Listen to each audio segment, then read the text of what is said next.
Keionte Scott, University of Miami, and you were watching the Draft Network.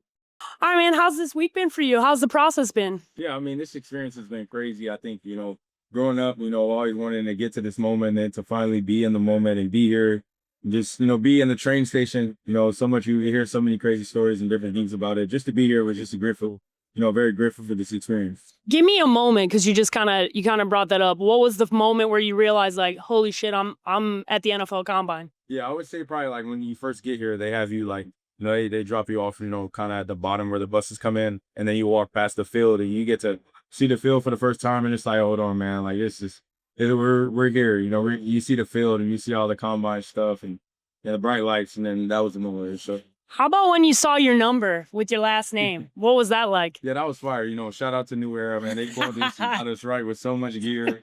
So it was great. I brought a bag and I packed a bag, full of clothes all week, and New Era was like, we're not doing that. Nah. So I didn't have to pack a bag at all. My man's a professional. That's shout out to New Era. Shout out to New Era. We're trying to get sponsored here. We're trying to get a new sponsor for my man. Yeah, show it off. Show it off. What you got? What you got? What you got? All right, let's get a little bit more serious and let's talk about your journey, right? Who is one person that you would not be here with if they weren't in your life? Yeah, I definitely would say my mom. Just to speak on the sacrifice she made, growing up, being a single mom. The sacrifice she made daily just to make sure that we got food on our back.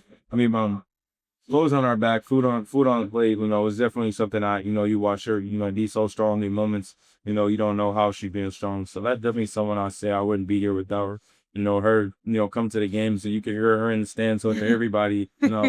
So just super excited for it to see her. Be able to relax. So how relaxed has she been through this process? Because one of my favorite things to know is like how the parents are handling the combine, because this could be stressful for y'all, but it's stressful for the parents too. Yeah, no, I would definitely say she's been actually, the most calm I've ever actually seen her. That's funny. Not entering in too much. So I think she's, doing a good job. She's probably at home, like, not calling me or reaching out, but she probably is freaking out. But, I'm happy that she's excited. So listen. So I know you're obviously still recuperating and you didn't get to do everything while you were out here, but you are going to get to do everything. But when you look at everything that's going on at the Combine, what's one drill, one thing that you wish that they did that they don't do that would showcase your skill set? That I wish that they did? Yeah. Anything. Like you want to go one-on-one? Yeah, I would say one-on-ones. One-on-ones would be fun. That'll be hard. Yeah, right? That's it. And that'll be hard.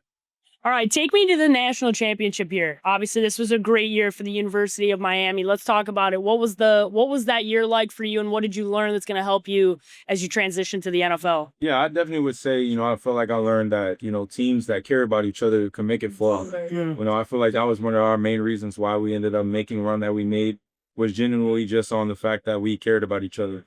I feel like that was something that drove us and took us and allowed us to, be a self and player motivated team. You got guys being able to correct and talk to anybody, however they felt like they needed to talk to them, just because we knew where it was coming from. It was coming from straight love. So we're all able to coach each other up, get each other motivated. So it was just something that it was just crazy, and then to almost not be let into the playoffs and yeah, are they gonna let us in or are they not gonna let us in to get to the national championship game? I think that just speaks to that's on that team in general. Did that motivate you guys? Yeah, definitely. That was the first thing I sent in the message board. Like, if we get in these playoffs, like, it's time. Like, they gotta feel they gotta feel how disrespected you feel. From the outside looking in, Mario Cristobal is a football guy, right? He's a dog as a coach. What's something that he taught you this year that you're gonna take into your career into the NFL? I think honestly the biggest thing I took away from him was to stay in that FU mentality. I can't say that word, I guess, and I'm respectful, but I feel like that works for football, but it also works for life. You can't get too high, can't get too low. The moment you buy into all the rat poison, as he calls it, you fall. And so you're just keeping that FU mentality, for life and for football, and just continue to keep going, never being satisfied and always wanting to work. What does the FU mentality mean for you personally, though? What does that look like on a day in and day out basis? Yeah, I think, it speaks to the testimony of my journey. I know you go to have a great 23, you have a down 24 and everybody turns their back on you and just talking crazy. And then you lose your senior bowl and then you go to 25 and you become, one of the top players in the country and your team goes to national championship. And I have all the accolades. And then in that moment now, I feel like all throughout 25, I just did an FU mentality, like Coach Cristobal said. And it just helped me, be able to perform the best I could on each and every side. I think you have a perfect perspective to give young people because of your specific journey, right? And you talked about it, like, how do you handle the up and down of that? Because it's very easy to handle being up, but it's not very easy to handle the down. So how did you stay, I'm still the man no matter what? Yeah, I think, honestly, through my adverse times, I feel like I've learned to, you have to realize what's going on. Like, you gotta give yourself time to feel exactly what's going on. I'm never gonna sit here and act like I'm Superman or something like, and say, man, you just gotta keep game. I feel like sometimes people are like, they get that and take that the wrong way. I feel like you always gotta sit back and realize it and feel what's going on. Yeah. That way you can understand what's going on. I feel like that's what caused me to be so bad in 24, because I never took the time to sit down and realize what was going on. I felt like I was trying to patch myself up and fix everything. So I feel like, first you realize what's going on, and then second, you feel like you find ways to make adjustments. You find ways to get better and do different things, and realize what's causing you to have those problems. Once you figure out what's causing to have those problems and having that adversity, then you make those changes. And after you make those changes, you stand on those changes. Then you just continue to work hard, and you tell yourself, you gotta make a decision in your brain. I feel like in 24 and 25, I made a decision that I wasn't never gonna be at that point in my career again, and it helped me threw me into what's going on. I think that's so important, though, right? Because there's been a lot of young men over the last few years that I've interviewed that have then gone on and had self-inflicted wounds. They've killed themselves. There's all this, and there's not an understanding of like actually letting you live in those emotions, right? So how did you do that? Because I think that this conversation specifically is very important for young people in your specific demographic, because if you don't feel the downs, you can't feel the ups, right? So how did you handle it? I would just say, you handle it by just, like I said, you just got to go through it. I feel like it's something that you gotta, like I said, you gotta feel. Getting the opportunity to feel that bottom is something that you can't take for granted. A lot of people don't get that opportunity until it's too late. So when you do get in those moments, I feel like I tell myself, you gotta fall in love with the hard. Something the coach once told me, and basically what that means is basically, you gotta fall in love with being in the opportunity to deal with hard problems. There's people that don't get those opportunities. There's people that wish they could play college football, and there's people that wish they, win Division I, and people wish they could go to the combine and different things like that. So you gotta fall in love with being in hard conditions, and realize that there's other people that wish they were in those same exact positions. So I feel like that's just one of the things. Just being grateful always, and keeping your head on shoulders and not getting too hard, not getting too low. Gentlemen, that is the word. Being able to look back, be appreciative for where you are, where your 2 feet are, standing 10 toes down, and understanding not every single moment is going to be a good moment. But you talked about the highs and lows. Who's the person? Let's keep mom to the side. Who's the person you lean on aside from mom, or is it mom? It could be mom. No, I definitely would say it was mom, but I feel like, my dad, Yeah.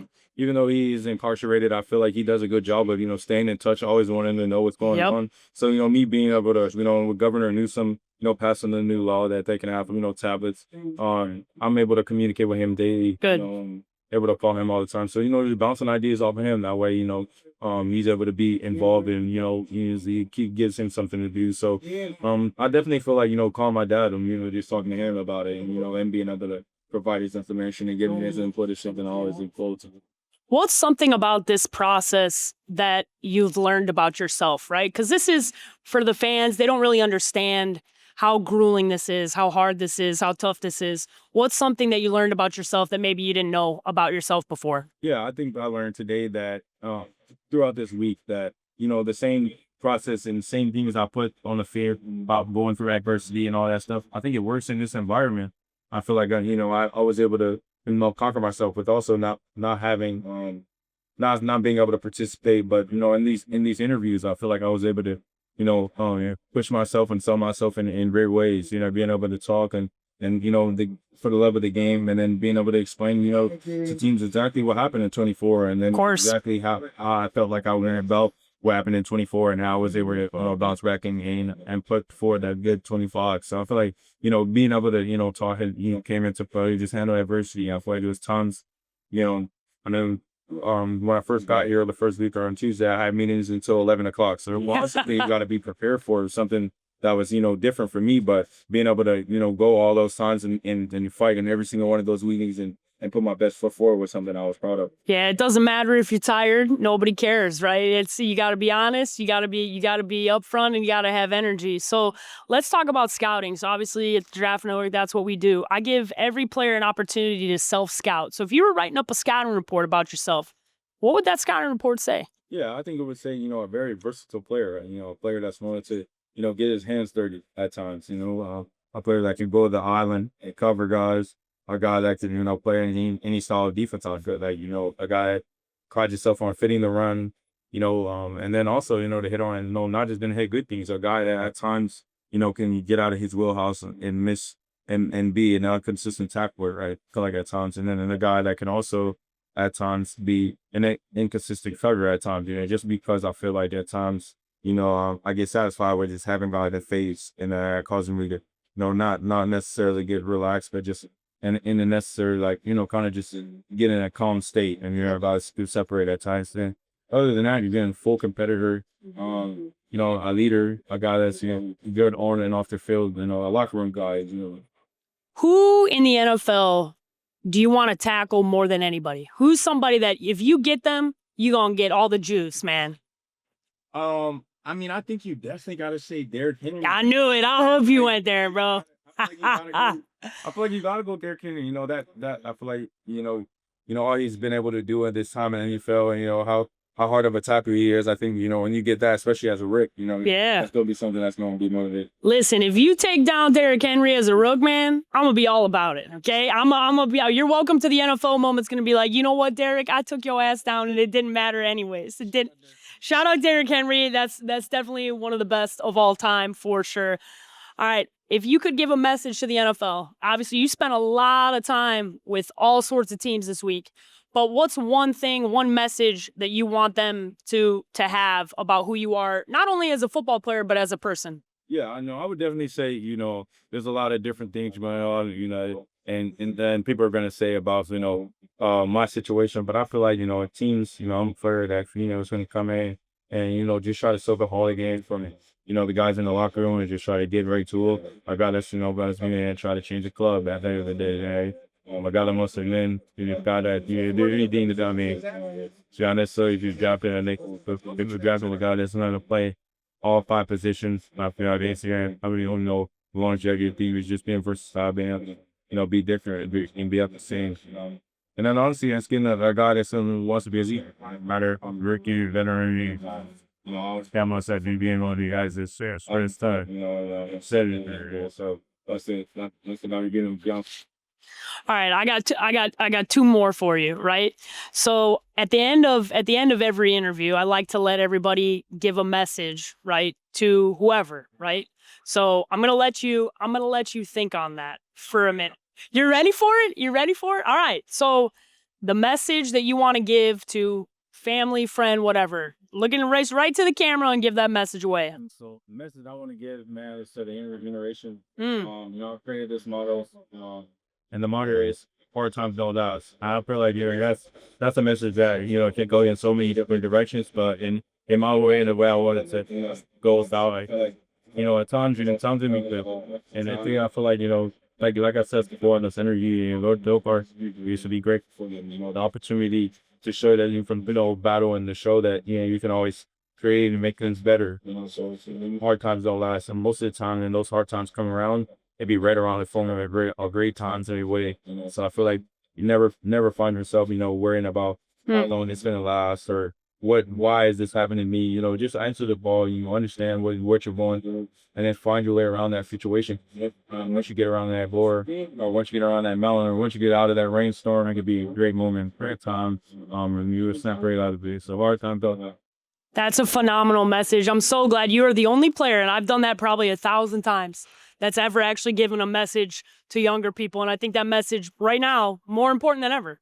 More important than ever. All right, last one, and this one's a fun one, okay? You obviously were at the University of Miami. Who is somebody that needs to be on my radar for next year? Who do you got to put on for? Because I love letting teammates put on for their teammates. So who's somebody I got to pay attention to coming into next season? Okay, so I'm gonna go Mark Fletcher, obviously. Yes, Great running yes. back. I'm gonna go Artie Brown, great running back. I'm gonna go Zachariah Poyser, great safety. Yeah. Go Vice Street Girl, great safety. You go Malachi Tony, great, my dog. You know what I'm saying? I'm gonna keep going. Yeah, keep going, man. Put on for you boys. Lightfoot, great defensive end. We're gonna go Hayden Lowe, great defensive end. Hey. We're gonna go Ahmad Moten, great defensive tackle. We're gonna go Moses. We're gonna go Monterey, great linebacker. We're gonna go Chase Smith, great linebacker. Man, we can keep going all day, man. Shout out to you. Shout out to you, man. For the you, man. Shout out to you, man. Shout out to you. I'm all about it. I'm all about it. That's my dog.